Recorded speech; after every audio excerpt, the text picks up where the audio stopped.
यो चाहिँ हाम्रो बटन बनाउने मेसिन हो अनि यसको सेटहरु यो साइज अनुसारको हुन्छ।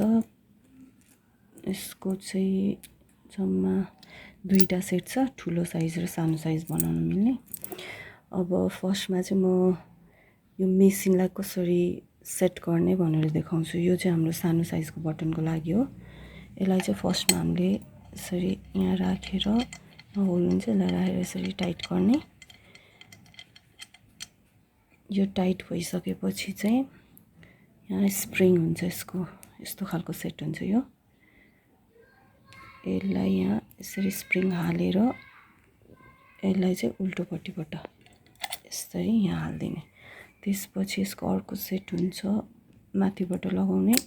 यस्तो हुन्छ, यो यस्तो होल हुन्छ अनि यसको यो एउटा यस्तो खालको एउटा के यसलाई के भन्छ थाहा भएन, डिस्क जस्तै छ। अनि यसलाई यो होलमा यसरी राख्दिने अनि यहाँ माथिबाट यसरी हाल्ने। यो यसरी थिचिन्छ बटनको लागि चाहिँ। यहाँ माथि यसरी थिच्ने कुरा हुन्छ, यो थिच्ने ह्यान्डल हुन्छ। यो ह्यान्डललाई यसरी थिचेर यस्तो गर्दाखेरि चाहिँ हाम्रो बटनको सेट चाहिँ यहाँ राखिन्छ। दुईटा सेट हुन्छ त्यो बटनको पनि। यहाँ राखेर अनि थिचेपछि चाहिँ बटन बन्छ। बटनको लागि चाहिने सामानहरू चाहिँ हामी अहिले बनाउन लागेको बटन चाहिँ यस्तो बन्छ। यसको लागि चाहिँ दुईटा सेट हुन्छ।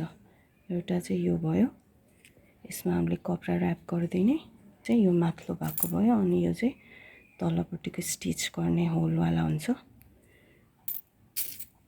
यसलाई चाहिँ यसरी जान्छ हाम्रो यो बटनमा, यस्तो गरेर हाल्ने र यस्तो बन्छ।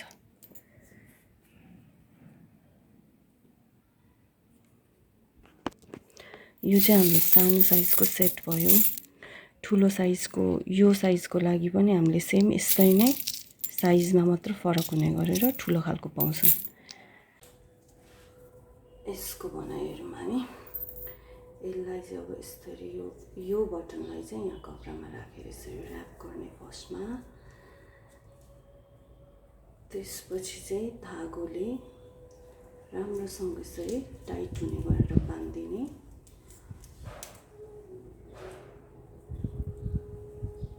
यसरी बाँध्ने अनि त्यसपछि यसलाई हामीले यसरी काट्दिन्छौँ। त्यसपछि चाहिँ यस्तो हुन्छ। फेरि हामी अर्को एउटा पनि बनाउँछौँ।